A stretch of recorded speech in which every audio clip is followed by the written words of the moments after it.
Bharat, America और संयुक्त अरब अमीरात पश्चिमी एशियाई देशों को एक रेल नेटवर्क से जोड़ने की महत्वाकांक्षी योजना पर कार्य कर रहा है और अमेरिका की ओर से सुझाई गई इस परियोजना के तहत इस क्षेत्र को समुद्री रास्ते दक्षिण एशिया से जोड़ने का भी इरादा है।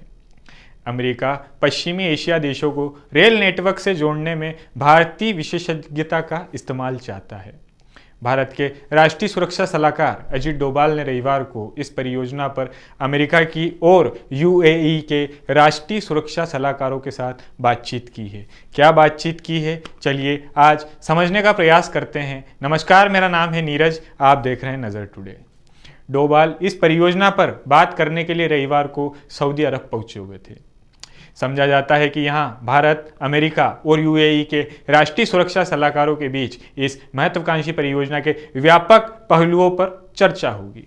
परियोजना के तहत रेलवे, समुद्री और सड़कों के नेटवर्क के जरिए पश्चिमी एशियाई देशों, अमेरिका और इसके मध्य पूर्व देश कहते हैं को जोड़ा जाए।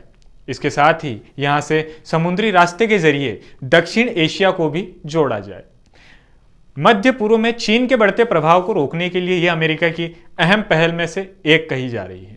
चीन बेल्ट एवं रोड इंटीग्रेशन का एक मुकाबला करने का प्रयास किया जा रहा है, क्योंकि दरअसल मध्य पूर्व में चीन के belt and road initiative vision का एक अहम हिस्सा है।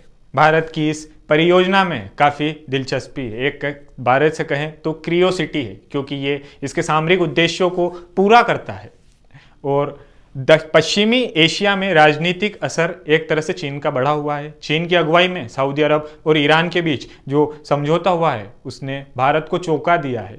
इससे पश्चिमी एशिया के भारत के हितों के प्रभावित होने का खतरा बढ़ गया है। यह इलाका भारत की ऊर्जा सुरक्षा को लेकर भी काफ़ी अहम है। अगर पश्चिमी एशिया के रेल नेटवर्क को और फिर इस इलाके को समुद्री मार्ग से दक्षिण एशिया से जोड़ दिया जाता है तो इससे भारत तक तेजी से कम लागत और तेल, गैस पूरी आसानी से पहुंच सकेगी।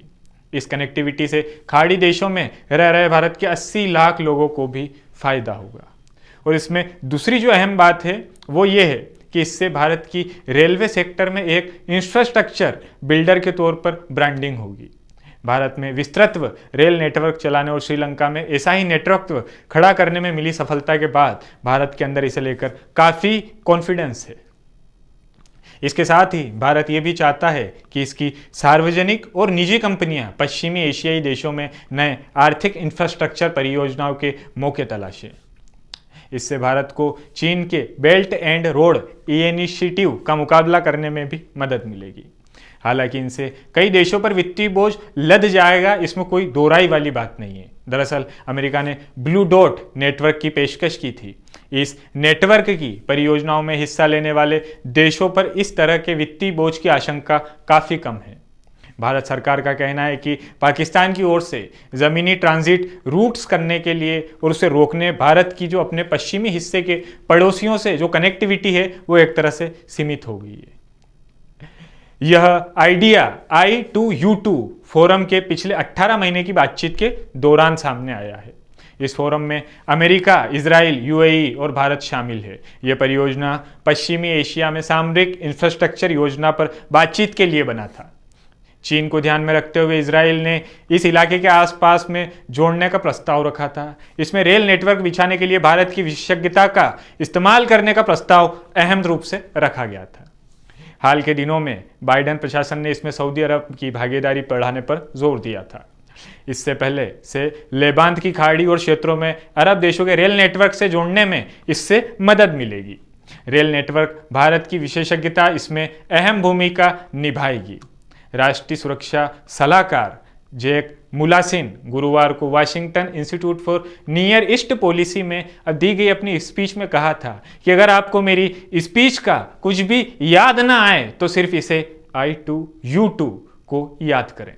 आने वाले दिनों में हम अपनी पहल इसके लिए तेज करेंगे और आपको इसकी गतिविधियों के बारे में ज़्यादा सुनने को मिलेगा। यह कहना था अमेरिका के राष्ट्रीय सुरक्षा सलाहकार का। सुलेविन ये भी कहते हैं कि बेसिक प्लान दक्षिण एशिया, मिडिल ईस्ट और अमेरिका को जोड़ना है। ये काम हमारी आर्थिक जो टेक्नोलॉजी है और हमारी जो डिप्लोमेसी है उसको आगे बढ़ाएगा। अब देखना ये होगा कि ये महत्वाकांक्षी काम उस तरीके से हो पाएगा और जिस तरीके के दावे किए जा रहे हैं, अगर ये होता है तो इसमें कोई दो राय वाली बात नहीं होगी कि भारत का रेल नेटवर्क एक तरह से ब्रांडिंग की शक्ल ले लेगा। इसी तरह की तमाम सूचनाओं, तमाम खबरों के लिए देखते रहिए नज़र टुडे। वीडियो अच्छा लगे तो लाइक करें, शेयर करें, सब्सक्राइब करें हमारे चैनल को। शुक्रिया।